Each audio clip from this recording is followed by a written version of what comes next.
Hi guys, welcome to episode 1 of Cash Flow.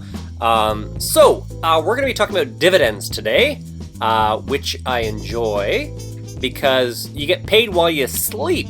So I wish someone had told me this earlier in my life, but I know now. So hopefully I can pass this on to someone else who's young and can benefit, or old as well. So I made $186 in dividends last month. So that would be September 2019. And that's cash coming into my bank account, into my trading account, at which point you can just move the cash into your regular bank account, or you can re-spend it on more dividend stocks, which is what I recommend, because then you're getting dividends on your dividends. You get cash on your cash. You're getting compound interest. The magic of compound interest. Today, I've been looking at, well, first I'll tell you my strategies. So I'm in safe stuff, like probably 75% safe stuff, utilities, banks, stuff like that. Communications, blah, blah, blah, blah, all the different categories. Research that if you gotta know about that stuff. Maybe I'll do a video if someone comments below and wants me to do a video about it. After that, then things get a little more riskier, where I'm into growth stocks like Tesla and stuff like that, and Google, Amazon. But then there's this little thing I've been playing with, which is high yield dividends. And the strategy is to buy a lot of them. So because they're high risk, any one of them could go down. So if I've got 30 high yield dividend stocks, hopefully the diversification will help me somewhat. In a recession, maybe not. Again, guys, I'm not a financial advisor. This is just for fun, entertainment. You can make money and lose money in the stock market. It's all on you. But today I bought the other day actually, I bought some of this stuff. And it's American Hotel Income Properties. It's a REIT, so that's a real estate investment trust. And this is based on the TSX, which is Canadian. That's where I live. I like to buy Canadian stocks so I don't get nailed for the exchange.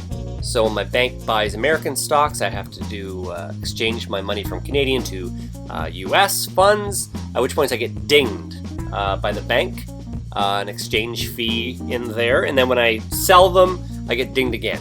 Now I have a lot of US stocks as well, but for now, with this little strategy I'm trying, I'm sticking mostly to Canadian stocks. And this is one of them that I bought. So I put $500 into HOT-UN.TO.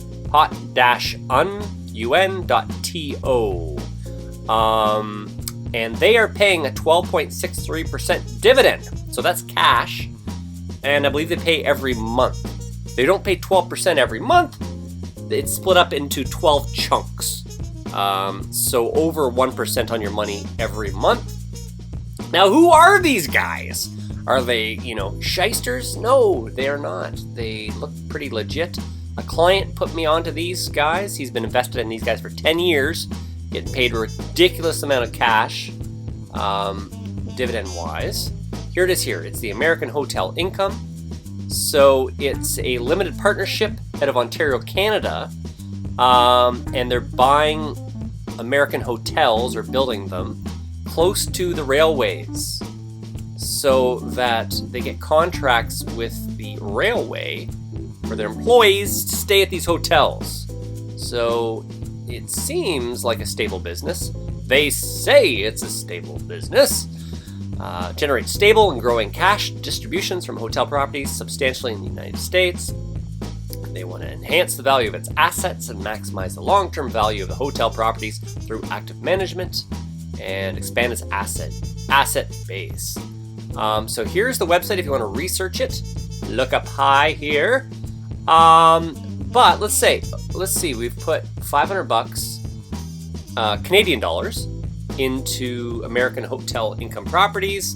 So let's just shift over and we'll put in, what's these, 12.63%. So I'll get 86 cents per share for the year, split into 12 chunks. But if the shares are so cheap at $6.76. Almost anyone can buy this stuff. So 500 times 0.1263 equals, so I'll get $63.15 on the year. Now, how much will I get per month into my account, my bank account? I will divide that by 12, because that's how many months there are.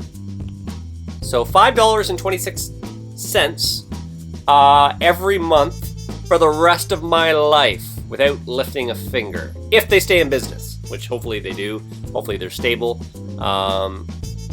But there we go. There's my pick today. But again, I am not a financial advisor. This is for entertainment only. Are any of you guys in this stock? What do you think of it? How stable is it? Let's look at the max chart. So things haven't been going that well stock-wise since like mid 2017, where it was at 10. This is the maximum chart. It looked like it was 10 for a long time, and it's dipped down to, so it's lost quite a bit of its capital, which is a risk with these high yield things, because who cares if you're getting such a high dividend if you're losing your capital, your money in the stock. So hopefully it doesn't go any farther down than this. This again is an experiment. It's risky. Most of my stuff is in safe things that pay dividends. For instance, Canadian banks are great. They're paying like between 4 to 5%. Communications are great. Bell Rogers. I'll do another video if you guys comment below and want more info about what I'm into. But for now, that's my hot pick of the day. Hot. And yes, what do you guys think? Is this super risky? Is it super dumb for me to throw money in there? Tell me what you think. And if I get enough comments and likes, I will do another video because I've been picking a lot of these high yield stocks lately. And I'll let you guys know what I'm up to if I get enough likes and comments. Anyways, guys, thanks for watching. This is Cash Flow Episode 1. I will talk to you guys later. Cheers. Bye.